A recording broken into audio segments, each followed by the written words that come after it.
en horario. Bueno, buenas tardes para todos los que se están sumando, muchísimas gracias. Mi nombre es Leticia Esteves, soy diputada provincial por Juntos por el Cambio.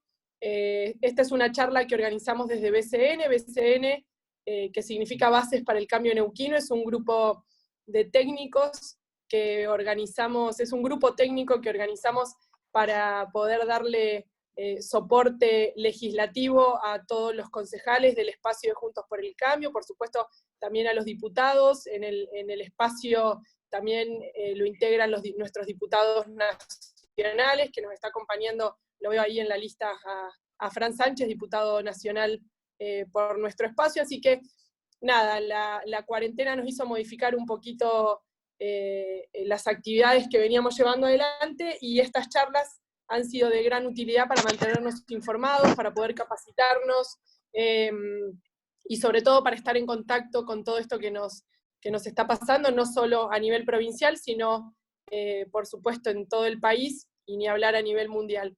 Les agradezco a todos los que se sumaron en una charla más de BCN.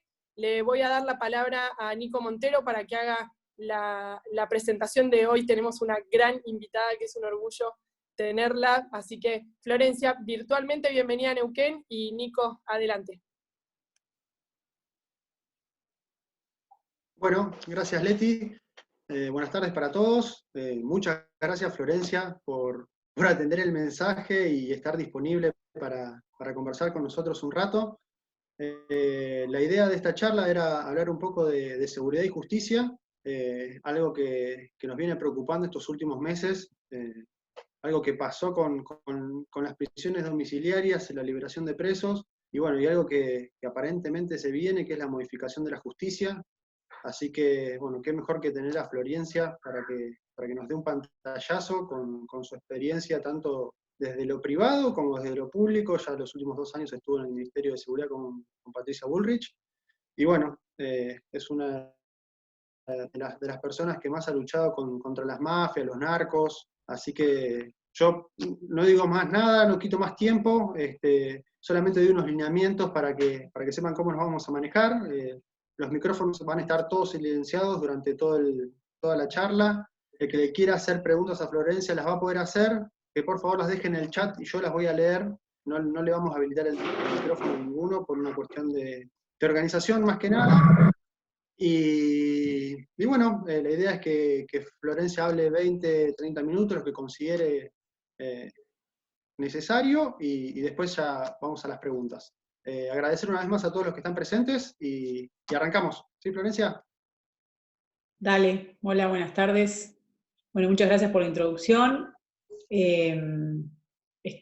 Bueno, la idea es, en principio, contarles un poco. Estaba viendo los números de Neuquén respecto de la seguridad, y Neuquén tiene top 1 de robos, que es un poco lo que sucede en la Argentina en general, ¿no? Nosotros tenemos una tasa de homicidios en general, aún con la disparada de homicidios que tiene Rosario, seguimos teniendo una tasa de homicidios muy baja en comparación con el resto de Latinoamérica, pero somos top 1 en robos.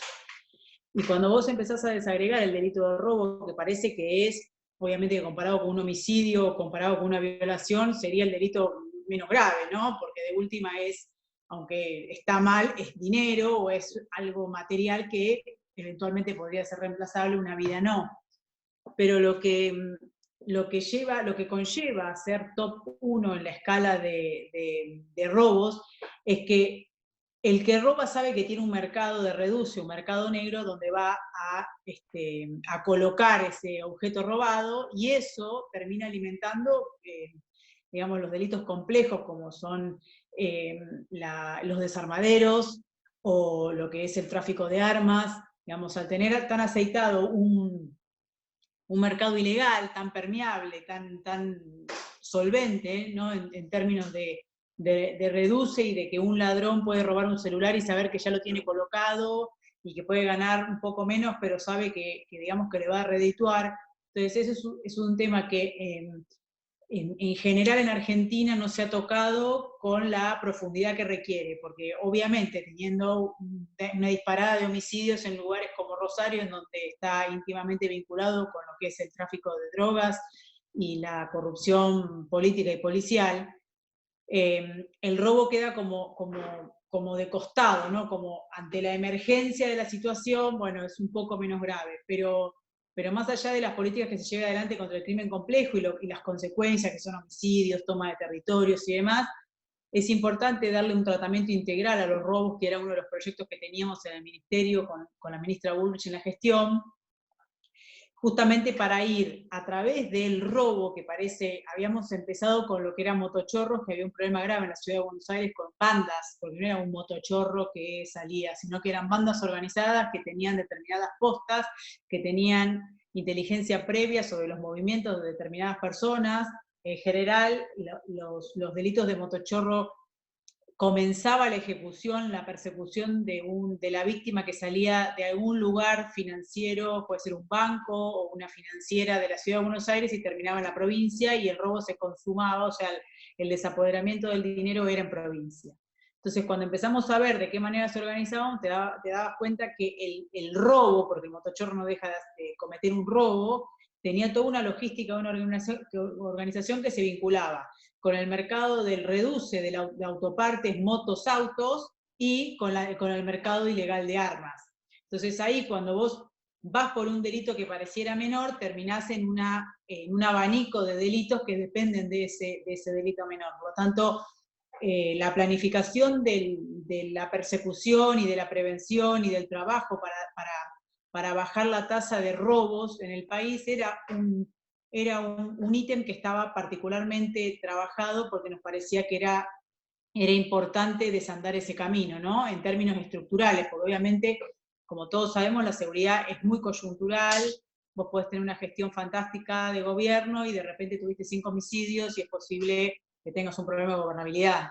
O si tienes una toma de rehenes o una ola de secuestros, todo lo que vos estuviste construyendo en términos de salud, de educación, lo que sea que haga que la gente tenga una percepción buena del gobierno, termina viendo afectada la gobernabilidad y la imagen de ese gobierno si tiene una escalada de inseguridad, cualquiera sea el delito. Entonces, en general nunca se puede planificar la seguridad con el tiempo que requiere y siempre se está emparchando, ¿no? Entonces me parece que el trabajo de especificar por lo menos esto, de tener el dato duro de que nosotros somos top 1 en robos, entonces lo que conlleva a pensar es que hay un mercado ilegal muy, muy aceitado, por lo tanto, trabajar el robo como un delito importante para nosotros, por más que la consecuencia no sea tan grave como un homicidio, sin desatender lo otro, ¿no? Pero ponerlo como algo específico nos iba a permitir avanzar hacia el crimen complejo, ¿no? Que terminaba siendo esto que decía, desarmaderos, tráfico de armas y demás. Otro de los temas que también repercute en todo el país, con matices, pero es en todo el país, tiene que ver con las policías. Las policías en general tienen un sistema verticalista, poco democrático y poco moderno de trabajo, ¿no? No hemos por todo lo que pasa en Argentina todo el tiempo, no ha sido una materia que le hayamos dado la relevancia que tiene, y hemos pasado en democratizar a las policías con una conducción civil y hacer lo que hizo Arlañán en la provincia de Buenos Aires, que desguazó y dinamitó una fuerza sin conocerla en profundidad, para que después lo que viene es peor de lo que había, y si no, nada, la nada, ¿no? Pasa mucho con las policías, más que nada de la Patagonia, Neuquén, Río Negro, Chubut, tienen policías bravas, con Tucumán, son policías bravas, son policías que no están acostumbrados a desarticular los conflictos, sino son a palos, o sea, no tienen nada, son palos, y en el medio hay un montón de cosas, ¿no? Y que tiene que ver con la falta de formación, con la falta de respaldo también político a las policías, en términos de que uno manda a la policía al choque para desalojar una ruta, pues se está cometiendo un delito y está bien. Ahora, si se complicó, porque los que tienen que ser desalojados no aceptan el desalojo, después la policía termina sumariada o pasada a disponibilidad. Entonces esa falta de respaldo político y esa conveniencia de entregar policías como una forma de desactivar el conflicto sin tener responsabilidad alguna, también asemella en cuánto se compromete la policía a la seguridad ciudadana. Y voy a poner un ejemplo, que es que me parece bastante elocuente. Cuando la policía de Solá, la bonaerense, asesina a Maxi Costecchi y Darío Santillán, había habido anteriormente un informe de la CIDE que determinaba que los grupos piqueteros iban a tomar el poder por asalto, básicamente, ¿no? Esa fue un poco la información que le llega al presidente Duhalde. El presidente Duhalde baja una orden que habilita a los policías a llevar itacas con balas de plomo, que es lo que termina con la muerte de Costecchi y Santillán. Obviamente Franciotti, que era el comisario que estaba a cargo y que ha quedado registrado en la prueba con la sesión de fotos que hace el fotógrafo de Clarín, que se ve claramente cómo dispara y los asesina, fue condenado a cadena perpetua. Pero no hubo responsabilidades políticas a la par. O sea, la cadena de responsabilidades se cortó en Franciotti, que era el policía. Y Franciotti es responsable porque fue el autor material, fue el que ejecutó una orden, pero hay responsabilidades políticas. Yo no voy a entrar en la idea conspirativa de que tendría que responder Duhalde o Solá, porque la verdad que eran cargos los más altos, pero sí había un ministro de Seguridad, un secretario de Seguridad, un jefe de policía, que no tuvieron la misma responsabilidad que tuvo Franciotti. Entonces digo, cuando se ven estas cosas, las fuerzas policiales trabajan como un cuerpo, entonces es muy difícil que después veamos o tengamos o contemos las nuevas gestiones con una policía con ganas de cambiar las cosas, porque obviamente gobernar no es fácil y si se llega a complicar, la lógica histórica de Argentina es que siempre se entrega a la policía y nunca responde la política, que es la que tiene la conducción o la responsabilidad sobre la policía, que es un cuerpo de facto, digamos, no es alguien que ha sido votado por el pueblo y que tiene la responsabilidad de gobernar. Entonces, ese es un tema recurrente en todas las provincias y en la nación respecto de qué manera se debe convivir y se debe planificar la seguridad en términos de policías. Ahí tiene que haber reformas, pero no ideologizadas, sino en términos de investigación. Yo creo que las policías tienen que ir hacia un desarrollo de la inteligencia criminal, tenemos que reconstituir la Dirección Nacional de Inteligencia Criminal, y eso significa que cada policía de cada provincia tiene que tener la confianza en la Dirección de Inteligencia Criminal como para mandar algún elemento de la policía, los gobernadores de las provincias, mandar algún elemento de inteligencia criminal de sus policías para que se pueda cruzar información en esta reunión de información que debería estar, ¿no es cierto?, bastante aceitada. El otro día hablaba con la gente de Río Negro y les contaba que había un fenómeno que nosotros habíamos detectado también que, a ver, déjame pensar, alrededor de julio del 2019, algo sucedía con algunas causas que se habían iniciado en Puerto Madryn respecto al tráfico de drogas. Entonces había como un fenómeno de que Puerto Madryn terminaba siendo el que recibía el tráfico y que subía para Buenos Aires, para el sur de la provincia de Buenos Aires. Entonces digo, ahí no, viste, ahí cambia, porque obviamente la corporación narco está planificando todo el tiempo cómo potenciar su negocio. Entonces ahí veíamos que lo que nosotros suponíamos que era una lógica, que la droga bajaba de Perú, Bolivia y llegaba a la Patagonia para su distribución, nos encontrábamos que estaban por circunstancias que, bueno, nos costó seguir avanzando porque los fiscales tienen sus tiempos y, bueno, perdimos las elecciones y hubieron muchísimas causas que quedaron pendientes para profundizar, pero estábamos tratando de descubrir el fenómeno ese en que se había trasladado la recepción de algunos cargamentos de droga que venían del sur para arriba, para el norte. Entonces digo, indefectiblemente todas las provincias tenemos cuestiones en común.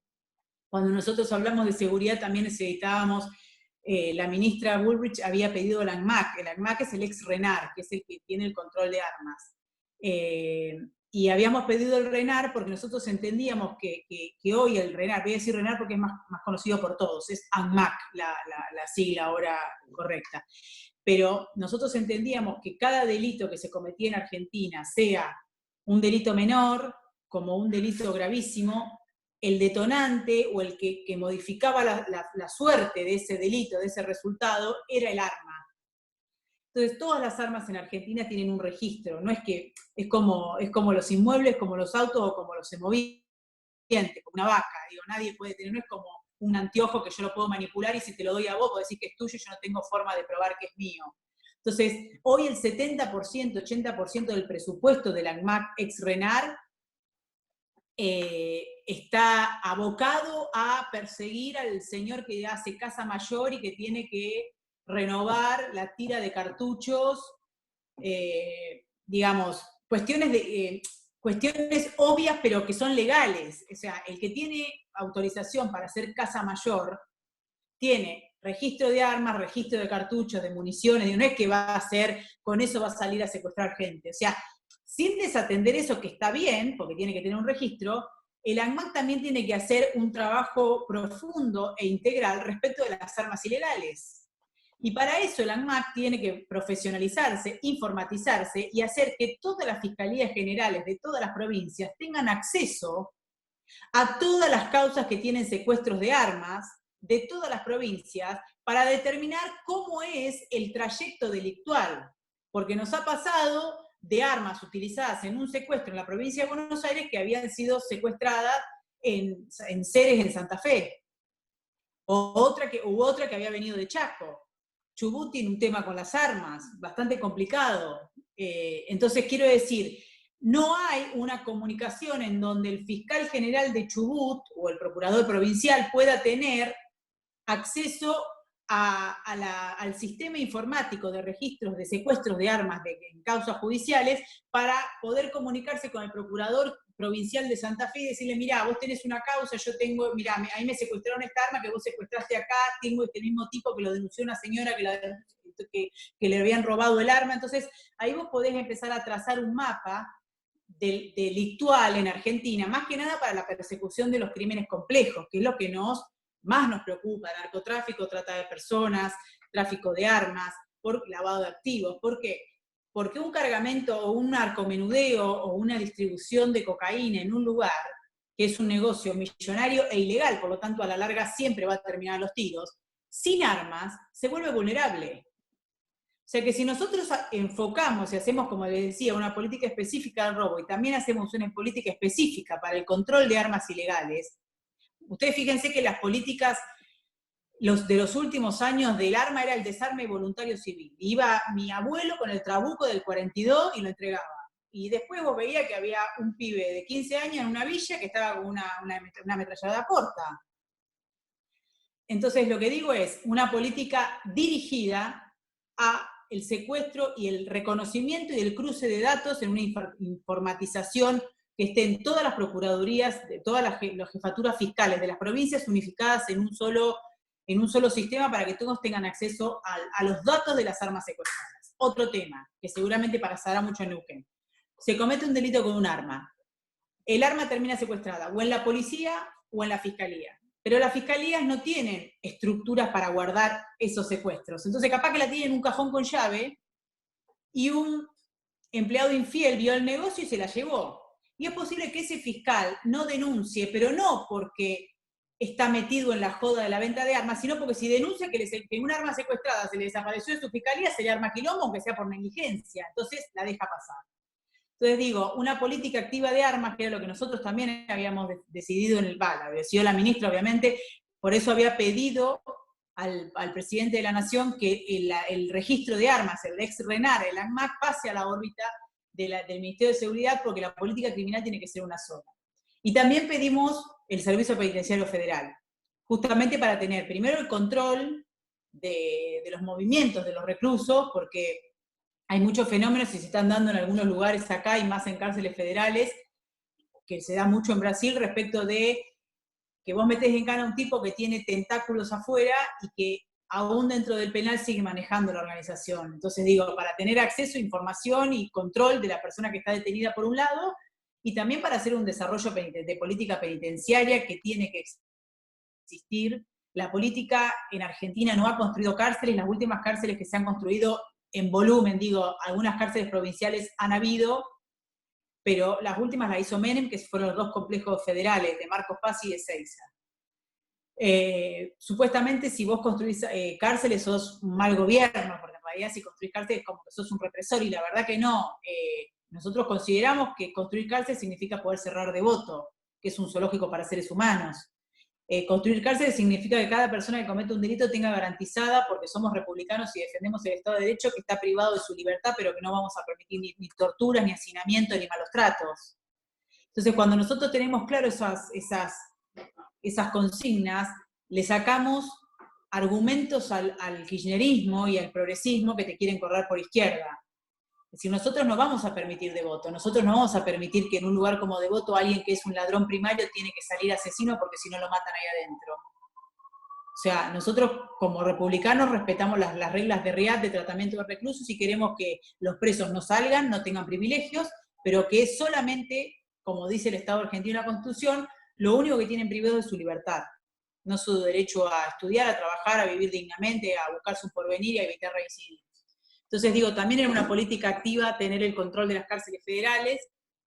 Obviamente la burocracia no es fácil en este país, y obviamente los egos, que también hay que decirlo, ustedes lo sabrán, muchas veces impiden que se ejecuten en tiempo y forma políticas transformadoras, ¿no?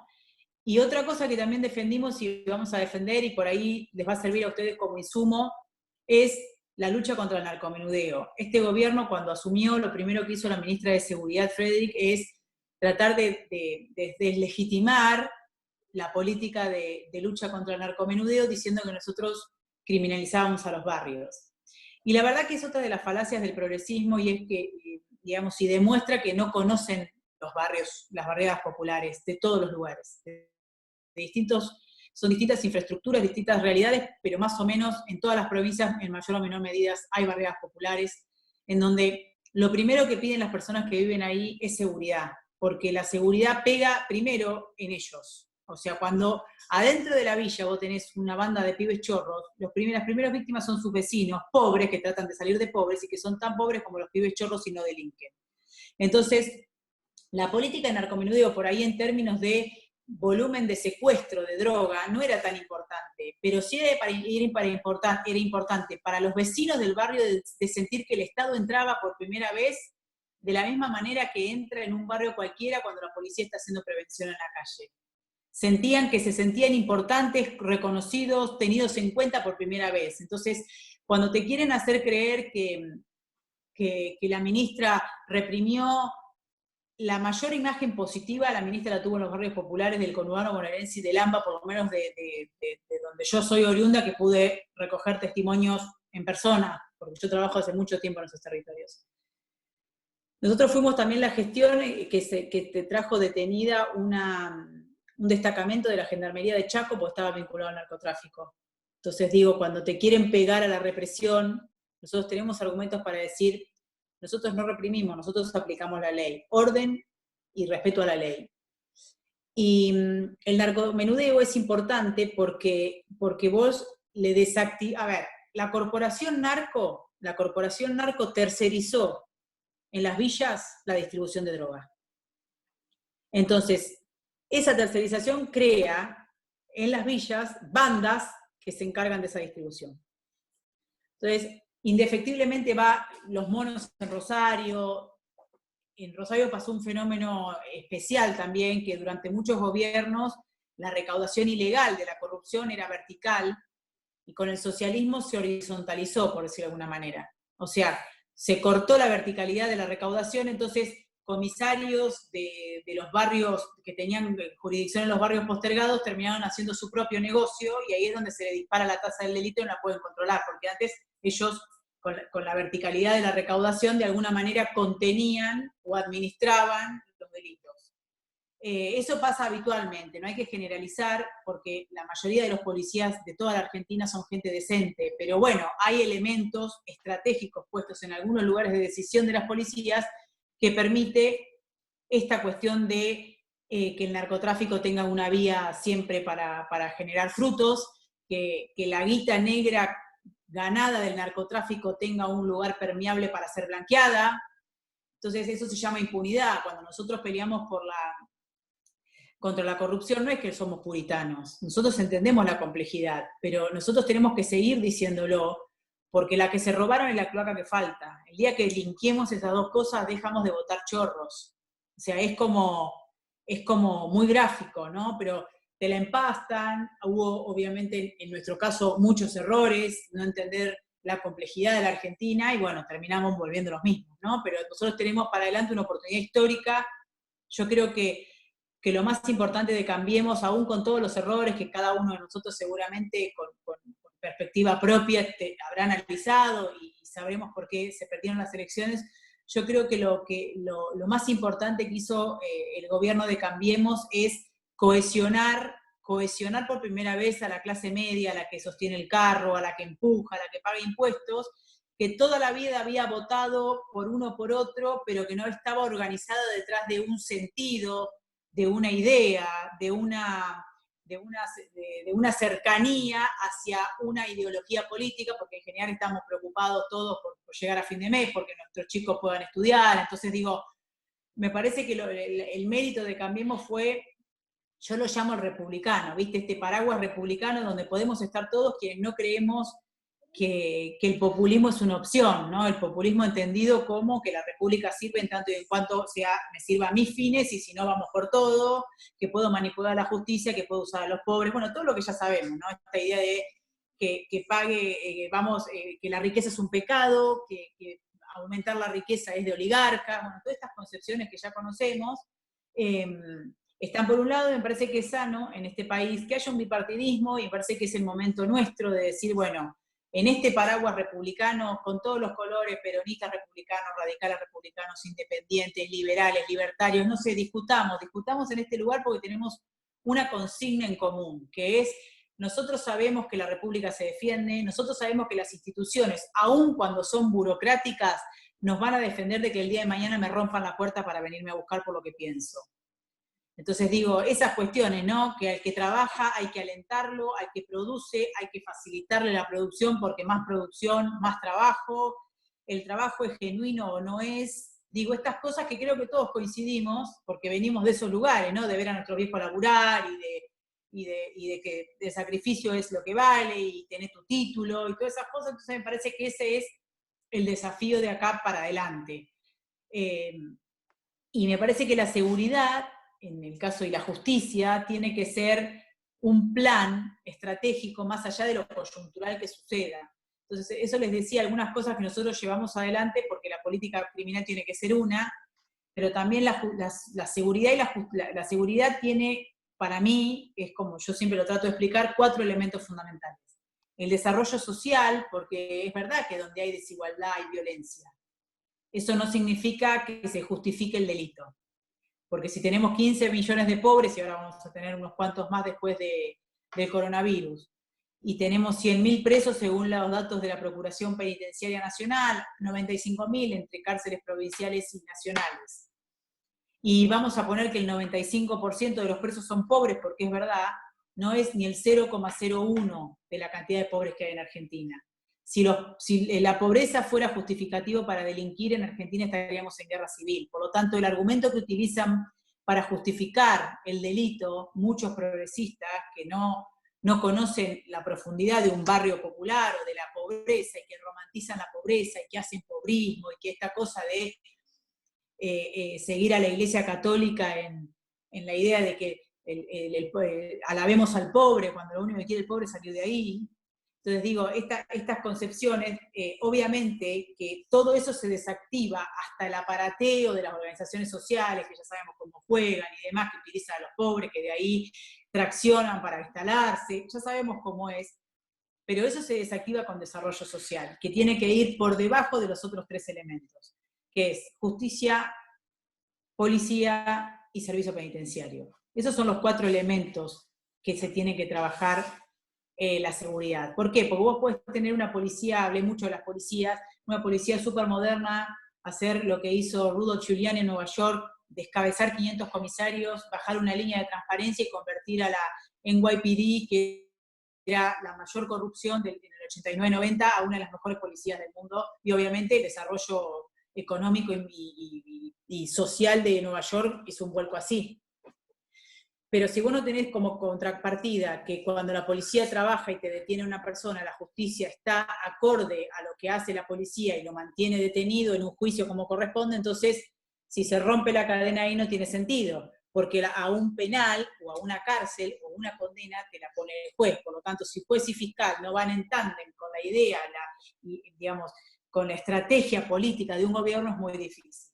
Y el tercer eslabón, que están concatenados, es si una vez que la policía detuvo al delincuente y con todas las garantías se lo condenó y va a un penal y va condenado por robo y tiene que salir asesino para que no lo maten, y bueno, algo está funcionando mal en las cárceles y evidentemente si no modificamos ahí no tiene sentido seguir deteniendo delincuentes porque no construimos cárceles, porque no le damos las condiciones mínimas, porque tenemos disparada la tasa de reincidencia, porque tenemos un país en donde la Constitución dice que la gente sale después de cumplir la condena. No tenemos un sistema retribucionista como en Estados Unidos que te pueden dar 1700 años y no tenés derecho a libertad condicional. Entonces, bueno, mientras discutimos, si quieren, que la ley de ejecución de la pena, violadores, asesinos, secuestradores, narcotraficantes y lesa humanidad no salen adelantadamente, o sea, no tienen beneficios, podemos focalizar en los ladrones, los delitos contra la propiedad, los delitos más leves, para que los escasos recursos que hoy están mal administrados, porque le dan lo mismo a un violador que a un ladrón primario, bueno, se dirijan a los que cometieron delitos que no son irreversibles, para ver si con eso podemos lograr la inserción y la baja de reincidencia. Hoy entra un violador serial y un ladrón primario a la cárcel y tienen el mismo tratamiento, los mismos recursos asignados. Y la verdad que no me parece justo, ahí tendría que haber un triage. Es violador serial, mirá, ¿sabés qué? Estadísticamente está probado que reincide, está bien, dale las condiciones, todo, pero déjame que yo ponga todos los fierros de que se eduque, que trabaje a este ladrón primario, que seguramente si el Estado está, cuando tenga que salir, es posible que no vuelva a reincidir. Porque si no igualamos para abajo. Bueno, eso es política penitenciaria. Eso es tan o más importante que tener una buena justicia que en tiempo y forma resuelva las condenas o las absoluciones, y tener una buena policía que en tiempo y forma haga prevención del delito y detenga a la gente cuando los comete, y no que termine pactando libertades en el medio de la calle. Entonces digo, eso es planificación, eso es tener una estrategia de seguridad, más allá de que obviamente uno lo tiene como a mediano y largo plazo, y en la coyuntura pueden suceder un montón de situaciones. Pero si nosotros tenemos un plan, que sabemos que abarcan todos estos 4 ítems, y que estos 4 ítems tienen estos recursos para ser ejecutados, y que este es el plazo para ir mejorando progresivamente, entonces pueden suceder cosas que te saquen una coyuntura difícil en seguridad, que te saquen una situación puntual mientras gobernás, pero vos sabés que el plan está y que en todo caso se demorará un poquito para resolver esa coyuntura y continuar. Hoy en Argentina no hay plan de seguridad. Nunca hubo, excepto en estos últimos 4 años, en donde por primera vez una ministra propuso un plan de seguridad, convocó a los ministros provinciales de todos los colores políticos para decir, bueno, respetando las realidades provinciales que no son todos los mismos, pero hagamos un convenio general de qué es lo que queremos priorizar para avanzar. Y la verdad que hubo consenso para el control de las armas.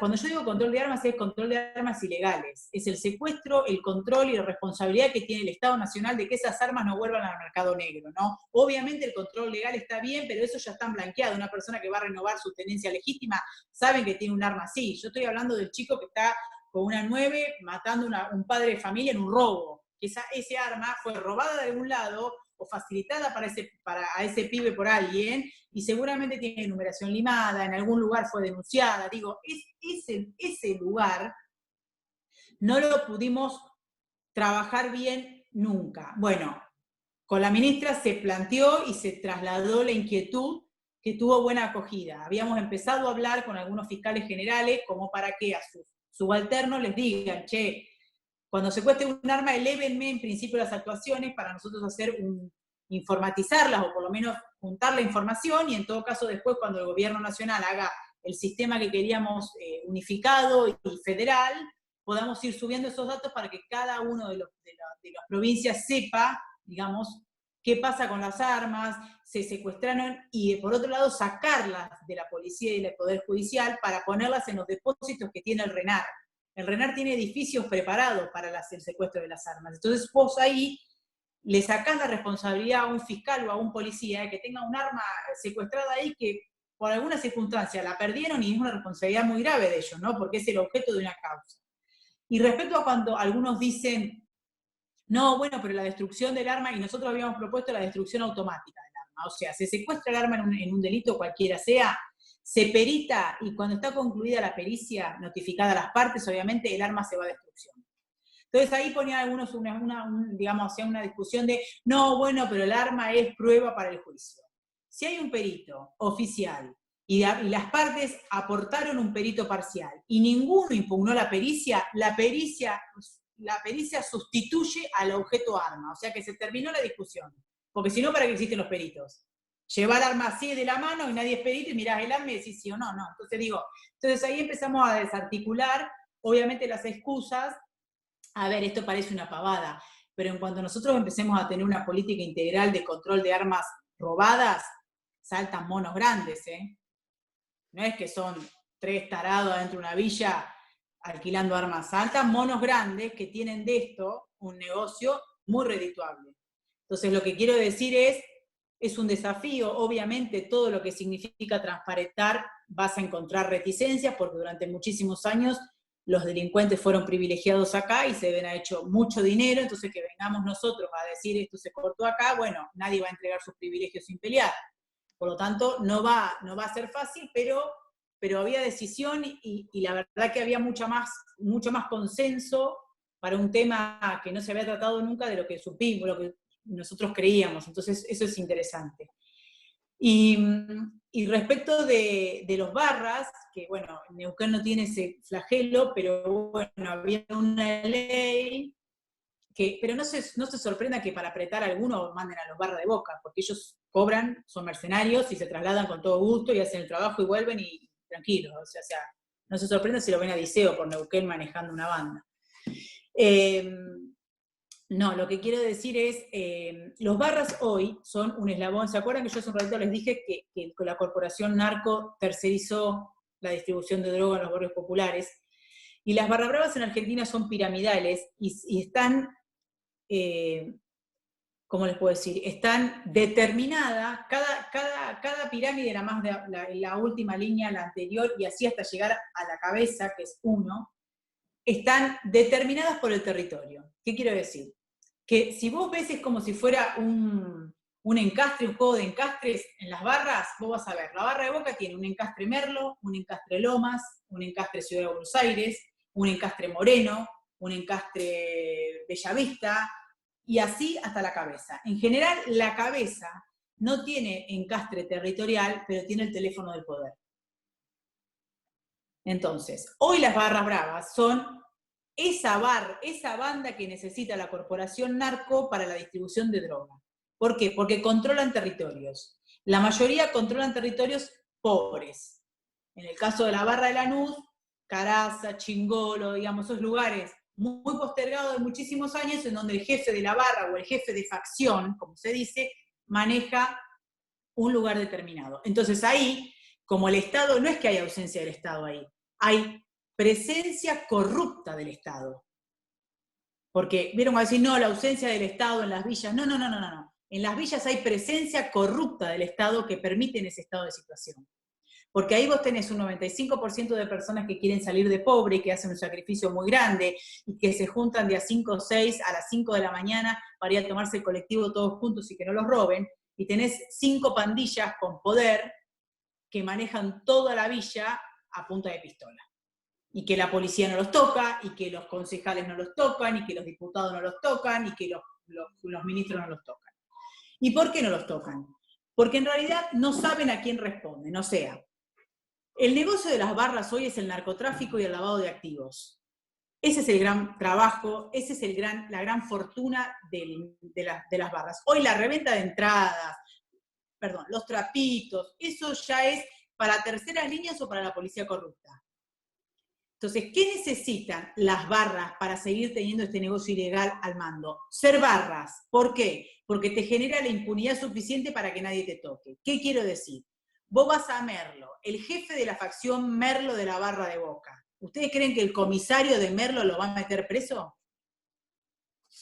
O el comisario de Merlo va a decir, ¿y quién lo banca este? Yo lo meto preso y mañana me echan, porque toqué un callo. Entonces, esa impunidad es lo que permite que las barras avancen, aparte de ser grupo de choque, aparte de ser, mercenarios del poder de turno para lo que se requiera. Su cotidianeidad es la distribución de droga y la contracara, el lavado de activos, que para ahí utilizan abogados y contadores muy caros, que en la permeabilidad del sistema financiero argentino blanquean lo que viene sucio.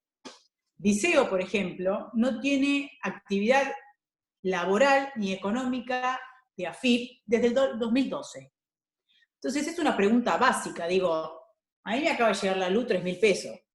¿De qué vive Diceo? ¿Cómo paga la luz Diceo? Entonces digo, cuando empezás a hacer estas preguntas, te das cuenta que, bueno, que evidentemente la impunidad en este país, que es transversal al sistema político, a todos los sistemas judiciales, permea y permite el crecimiento de grupos delictivos en desmedro de la sociedad civil, de los decentes, que somos la mayoría. Entonces, el desafío, como bien dice Patricia siempre, es pelear por la transparencia. Obviamente no es fácil, hay que avanzar 2 pasitos y retroceder 1.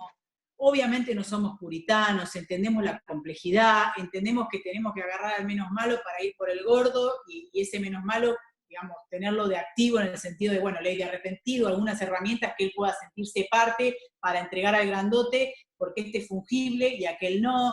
Uno entiende la complejidad, y me parece que eso es lo bueno que dejó Cambiemos, esta idea de república, esta idea de cohesionar a la clase productiva, trabajadora, pujante de Argentina, que nunca tuvo representación política genuina, ¿no? Porque siempre se los usó y se los tiró. Bueno, por primera vez creo que se sienten identificados acá, que es ese 41 del 2019, que es el 10-15% que estaba en el medio y que se inclinó por Alberto Fernández porque estaba enojado con el presidente Macri, y Alberto Fernández pareció un moderado y creyeron que no era Cristina, y bueno, todo lo que ya sabemos, y los errores propios, y no ampliar, y bueno, y todo, no entender, no leer la coyuntura, pero creo que sí quedó esa idea, y creo que hay mucho por ganar. Creo que el año que viene tenemos un gran desafío, que es lograr la mayor cantidad de diputados y senadores en la nación y en las provincias para hacer el equilibrio que se necesita, porque el plan de Cristina Kirchner es el trasvasamiento generacional hacia su hijo y los hijos de los montoneros. Es una forma de reivindicar la lucha de sus compañeros desaparecidos, en donde la república sirve en tanto y en cuanto sea funcional a su objetivo personal o a lo que ella cree que tiene que ser, y si no, es ir por todo, es poner a Zanini en la Procuración del Tesoro, es ampliar la Corte Suprema, es suprimir las causas que tiene. Entonces digo, es un desafío importante, creo que hay un margen para que le podamos contar a la gente, y lo que tenemos que salir es salir a hablar a la calle, contarle a la gente, explicarle lo que nosotros proponemos dentro de este paraguas republicano, incluir a todos, aunque vengan los libertarios que tienen una cuestión económica más que nada muy, muy fuerte, pero no importa, estás de este lado, charlemos, veamos qué podemos consensuar, hacia dónde vamos, y me parece que ese es el desafío que se viene. Excelente, Florencia. Bueno, muchísimas gracias, muy clara. De hecho, fuiste contestando varias preguntas en tu alocución, así que te voy a hacer algunas que por ahí son un poco locales, para que nos des tu punto de vista. Por ejemplo, preguntan, en el Código Procesal Penal de la provincia de Neuquén establece como plazo máximo de la prisión preventiva 1 año. El fiscal general de la provincia presentó un proyecto de ley para que dicho plazo se extienda hasta 1 año más por la coyuntura de la pandemia. ¿Qué opinión te merece? Bueno, en realidad no estaría mal. La Corte Interamericana de Derechos Humanos, el Pacto de San José de Costa Rica, que como todos lo conocemos, tiene se expresa a través de opiniones consultivas, y una de las opiniones consultivas habla del plazo razonable en la prisión preventiva. Y la Corte Interamericana tiene dicho que el plazo razonable de la prisión preventiva son 2 años. O sea que no estaría mal, digamos, es el promedio, el Código Procesal de la Nación tiene 2 años. Me parece que no estaría mal este proyecto, más allá de la pandemia, por la complejidad de las causas, a lo mejor la falta de recursos y demás, es preferible tener un plazo más amplio y poder liberar a la persona o elevarla a juicio a 1 año, y no que pase el año y no tenga justificación, o no hayas podido elevar la causa a juicio y lo tengas ilegalmente detenido, o por lo menos con problemas para que te diga que lo libere porque está vencido el plazo. No me parece que está mal, está dentro de del promedio de la nación. Bueno, muchas gracias. Una pregunta que se repitió 3 veces en el chat, veo es, en cuanto a los grupos violentos escudados como pueblos originarios mapuches, que quieren tomar tierras nacionales y privadas, ¿cuál es tu opinión? Presos. Lo que está pasando en Villa Mascardi es sedición. Exacto. Con todas las garantías, presos. Acá no hay lugar para la violencia, porque esto es lo mismo que decían los montoneros en los 70. Salían a operar y operar era asesinar a un farmacéutico durante un gobierno democrático. Presos, violan la ley, presos. RAM, no RAM, indio, no indio, presos. Que viola la ley, preso. Perfecto. Bueno, una pregunta que hace Claudio Bocci, pregunta, en el tema de seguridad, ¿no pasa por la flexibilidad de la justicia o la lentitud de la misma? Bueno, sí, hay un tema, por eso hablaba que en una planificación estratégica que nunca hemos podido darnos en Argentina, es fundamental la justicia. Ahora, lo que sí creo es que vos a las trompadas no sumás a nadie. Y lo que siempre hacen con la justicia es, liberaron a uno, lo reputeamos al juez, lo reputeamos al fiscal, los atropellamos, los llevamos puestos, le pedimos jury, qué sé yo, y después cuando pasó un año se diluyó y lo salvamos. Entonces, me parece que lo que hay que hacer es incluirlo. Vos no podés hacer una reforma judicial o una crítica sin escucharlos. Porque la mayoría de los jueces y los fiscales, como la mayoría de los pobres no delinquen, la mayoría de los jueces o fiscales no son chorros, porque si no esto sería Sinaloa. Entonces digo, escuchémoslos, demos un lugar, integrémoslos, comámosle el argumento progresista y kirchnerista de adentro, o sea, vaciémosle el argumento por adentro, traigamos a los fiscales, ustedes hablen con los fiscales de Neuquén, escúchenlos, tomen nota que necesitan, díganle que vamos a hacer una mesa de trabajo, digo, háganlo parte, porque aparte ellos viven de primera mano, y ellos se juegan su ascenso, su jubilación, si una causa mediática termina absuelto, el problema se lo come él, entonces digo, bueno, ustedes no tanto, pero bueno, están cerca ahí de todo lo que tiene que ver con esto que hablábamos recién de la sedición de los pueblos, del RAM y todas estas cuestiones. Ahí hay fiscales que tienen miedo de avanzar porque no los bancan. No podés, nada justifica la violencia. La violencia es el último recurso de los incompetentes, decía Isaac Asimov. Entonces, si vos querés recuperar tu tierra, no tenés que prender fuego a una cabaña. Vení, charlemos, presentar recursos, peleala, llegar a la corte, no sé, pero dentro de las reglas de las instituciones, porque si no, mañana me cagan a tiros a mí porque creen que yo soy descendiente del español conquistador. Entonces digo, no, pero no me parece que podamos modificar ni la flexibilización de la justicia, ni la lentitud de la justicia, ni la puerta giratoria, ni todo lo que le reclamamos, si no incluimos a los actores, si no los traemos con nosotros para decirle, mira, este paraguas republicano abarca todo, te escuchamos, ¿qué necesitas? ¿Qué podemos hacer por vos? ¿Qué puede hacer la política por la política judicial? ¿Te sentís solo? Les voy a poner un ejemplo, y vuelvo a Diceo. A Diceo le pusieron admisión, o sea, le impidieron el ingreso a la cancha de Boca en un lugar, en un momento determinado. Más para la tribuna que para otra cosa, pero se le habían puesto. Entonces Diceo, el abogado de Diceo presenta un amparo, diciendo que se siente discriminado, que él no tiene condena penal, que él tiene derecho a entrar. Obviamente, la admisión, ustedes saben, vos podés entrar, vos querés entrar a un bar y pueden no admitirte, o vos gritaste, o no sé, tenés una camiseta. Yo sé que puede sonar discriminatorio, pero son las políticas del bar. Yo a mi casa dejo entrar quien quiero, porque si no yo tendría que permitir que entre cualquiera a mi casa también, porque si no discrimino. Entonces, bien argumentado, de hecho a mí en Independiente yo los tenía todos afuera y ninguno me metió un amparo, porque sabían que el argumento estaba conmigo. Pero al margen de eso, Diceo, que es impune, le deben haber dicho, metelo o sea, te legitimamos con esta resolución a tu favor, metí un amparo. Y según cuentan la anécdota, obviamente esto es una anécdota, pero tiene cierto sentido en cómo funciona la Argentina, la jueza que recibe el amparo llama a un alto funcionario de seguridad y le pregunta, ¿ustedes van a fondo o yo lo voy a dejar afuera y mañana ustedes arreglan y yo quedo amenazada y perseguida toda la vida? La respuesta del alto funcionario fue dejarlo entrar. Entonces, esto es lo mismo. ¿Cuántos fiscales en Neuquén tienen ganas de avanzar, de hacer prevención, de que las causas sean ágiles? ¿Qué margen tienen de acompañamiento? Cuando piden, no sé, un escribiente más porque tiene una mega causa, ¿le dan pelota? No sé. El fiscal que se le anima a Pereira, el sindicalista extorsionador, ¿Le bancan las espaldas o lo dejan solo? Entonces digo, hay un montón de cosas, ¿no? Discúlpeme si alguno es amigo, pero bueno, para mí es un extorsionador y tiene que estar preso. ¿Vieron cómo es esto? Es el precio que se paga por... Bueno, pero digo, lo que quiero decir es, traigámoslos. Obviamente que todo lo que dicen, la pregunta es así. Tenemos un déficit de justicia muy grave, pero no es a las trompadas, es traerlos, traigámoslos y organicemos algo juntos para dónde queremos ir. Perfecto, bueno, clarísimo. Bueno, Florencia, ya llevamos casi 1 hora de charla. Si te parece, te hago la última pregunta y te libero, no quiero abusar de tu tiempo. Pregunta Samuel, dice que estamos en una época que parece el cambalache nuevamente, donde ser honrado o ladrón es exactamente lo mismo. ¿Qué expectativa podemos tener al respecto de políticas contra el delito, sabiendo que, bueno, cuando gobernó Cambiemos se veía un sentido y volvieron los que llevaban a un sentido totalmente contrario, o como decís vos, no tienen ningún sentido, van para cualquier lado? ¿Qué expectativa podemos tener? Mira, yo creo que son muy buenas, coincido que